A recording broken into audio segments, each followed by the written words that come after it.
semuanya ini? Alhamdulillah. Ada. Sebelum kita belajar, silakan diambil sampah di sekitarnya dulu. Ya.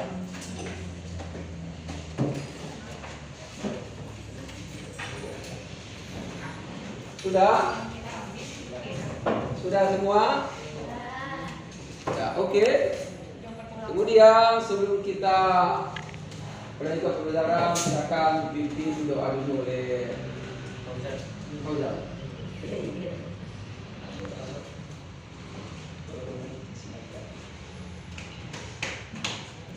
Siapa dulu baru berdoa.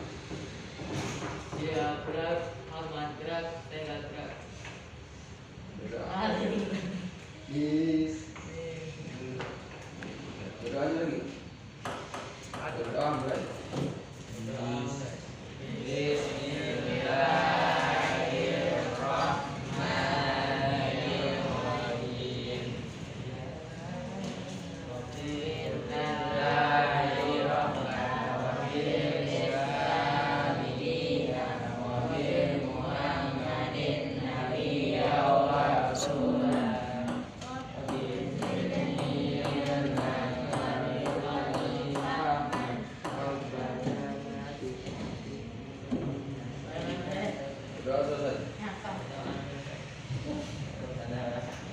Oke.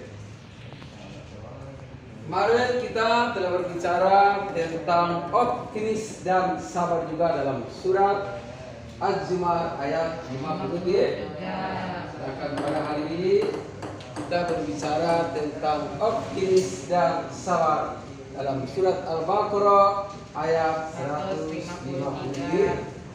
Apa yang kamu ketahui tentang optimis? Masih ingat kemarin apa optimis itu?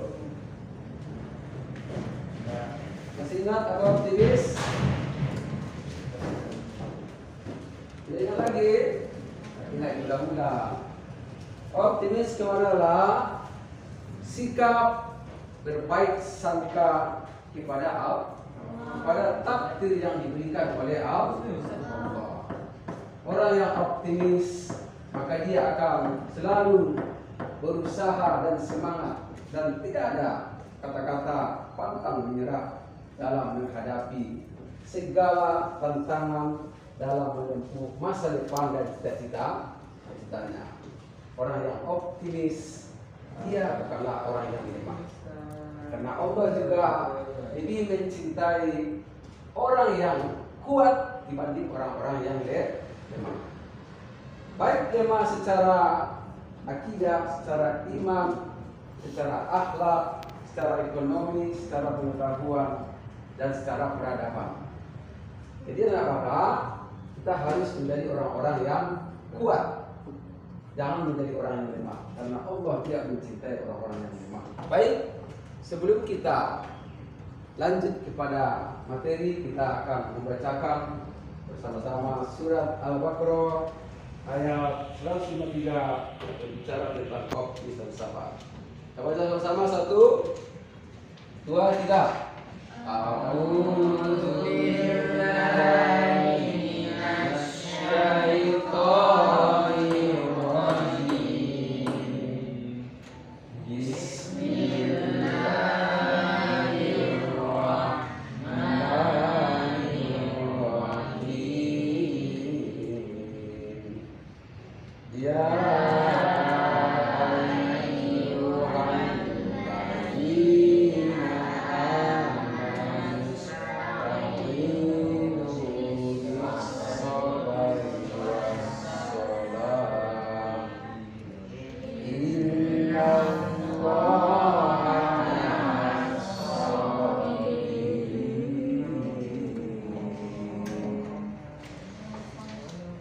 terjemahkan, ya ayyuhallazina amanu, hai orang-orang yang beriman, ista'inu bis-sabri was-shalah, jadikanlah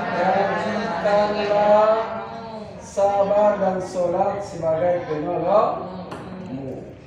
Sesungguhnya Allah beserta orang-orang yang sabar. Oke. Kemudian dalam kandungan ini Allah memanggil hamba-hambanya, yaitu orang-orang yang beriman. Bagaimana orang beriman? Kemudian orang beriman apalagi mengajarkan kepada mereka tentang meminta pertolongan kepada Allah dalam menghadapi cobaan dan ujian hidup dengan sabar dan mengerjakan sholat. Menghadapi masalah itu dengan cara mengerjakan sholat dan meminta pertolongan kepada Allah. Jadi tidak menghadapi cobaan itu kita harus dengan cara bersabar dan mengerjakan sholat. Ayat itu mengambil 3 nilai moral. Yang pertama, moral religius. Apa yang pertama? Moral religius. Mana religius itu? Berupa nilai keimanan dibuktikan dengan panggilan pada awal ayat. Dipanggil sana orang-orang yang beriman. Hai orang-orang yang beriman. Yang kedua, mendirikan sholat. Dan yang ketiga adalah nilai moral kesabaran. Ketiga nilai tersebut saling berkaitan. Ayat di atas berkaitan dengan jalan untuk mengatasi musibah yang menimpa umat Islam dengan kesabaran dan mendirikan sholat. Baik, iman merupakan pegangan pokok dalam setiap pribadi Muslim. Pribadi Muslim yang mukmin, iman merupakan pengontrol perilaku sehari-hari terhadap segala hal yang dikerjakan. Kemudian setelah itu kepada anak bapak silakan diperhatikan dulu buku LKS-nya dan diskusikan nanti sesuai dengan tugas yang bapak bagi kepada anak bapak kelompok 1, 2, dan 3. Nah, sebelum kita tampilkan kelompok dari A, kita membuat yang dulu yang tentang apa dan tidak. Oke, 1, 2, 3. 1, 2, 3. Apakah bisa menjadi terbaik? Terus menerus, tidak pernah salah lagi. Apakah bisa menjadi terbaik? Terus menerus, tidak pernah salah. Oke. Selanjutnya kita silakan kepada kelompok A untuk mengkomunikasikan hasil diskusi. Silakan kepada kelompok A mulai dari Helen. Silakan. Silakan Helen.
Selanjutnya mari kita berikan apresiasi kepada Bapak.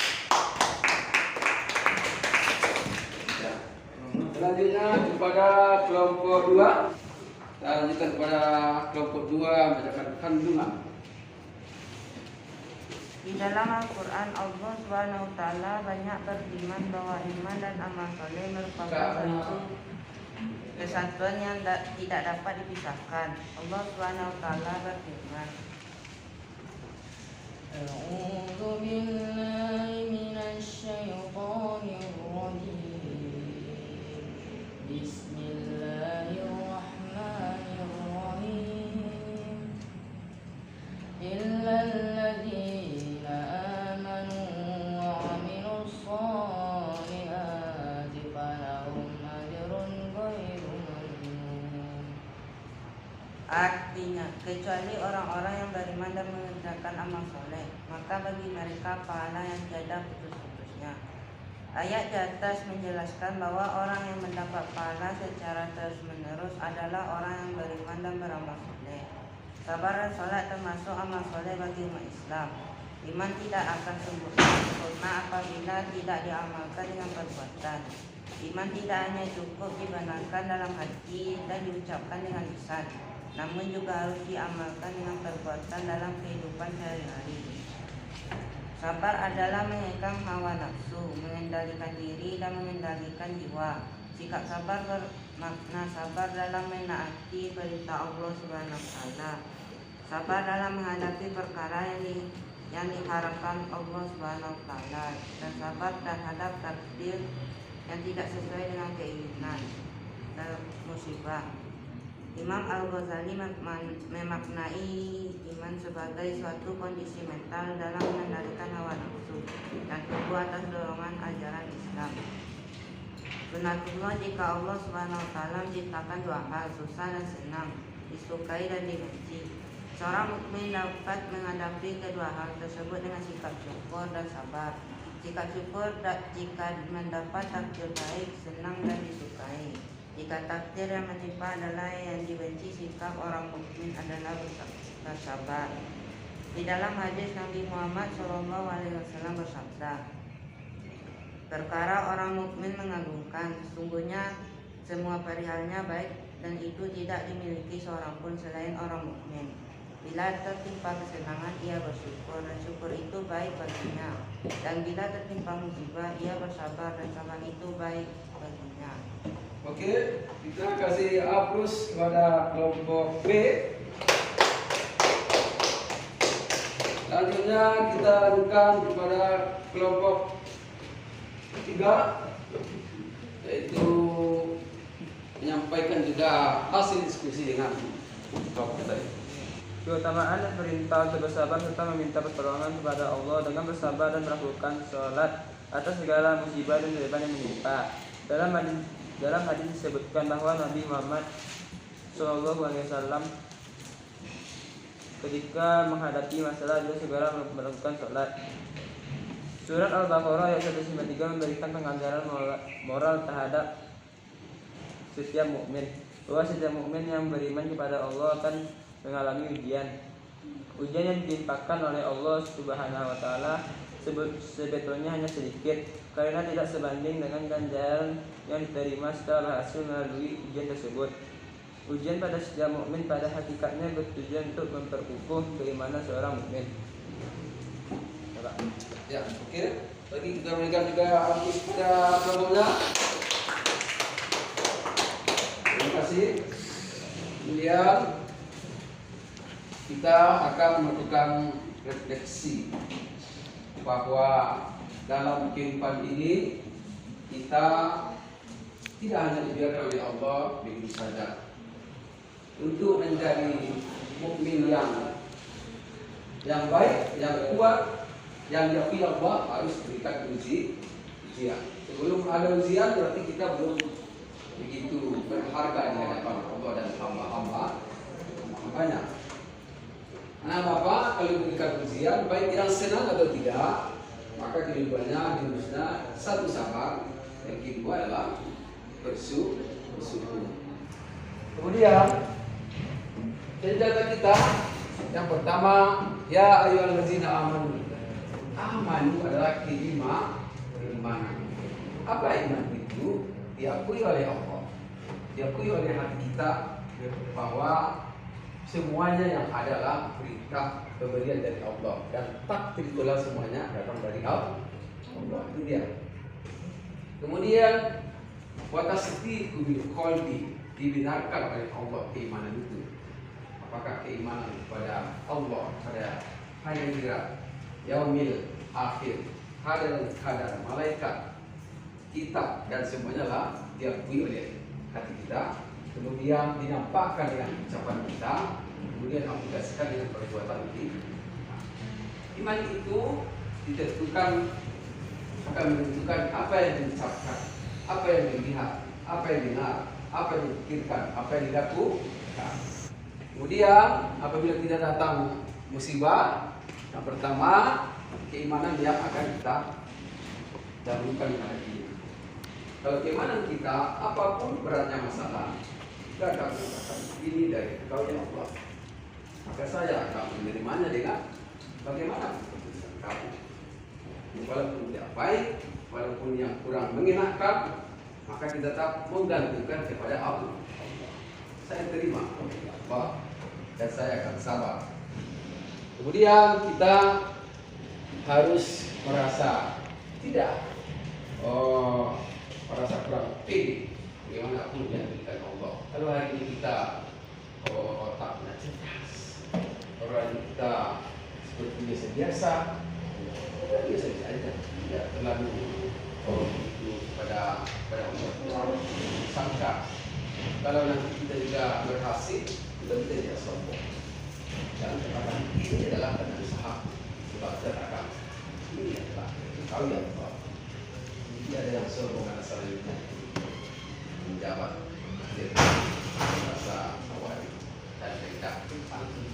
Begitulah kenapa kita simpulkan bahwa dalam pembahasan Al-Baqarah ini berbicara tentang sikap sabar, bahwa sabar, sholat, dan iman adalah merupakan keduanya cara kita menghadapi ujian dari Allah dengan keimanan, dengan sabar dan sholat. Kemudian jangan lupa besok kita juga akan melakukan pelajaran tentang hadis tentang sabar, sabar. Ada bab yang ke-6. Mari kita akhiri dengan alhamdulillah. Wassalamualaikum warahmatullahi wabarakatuh.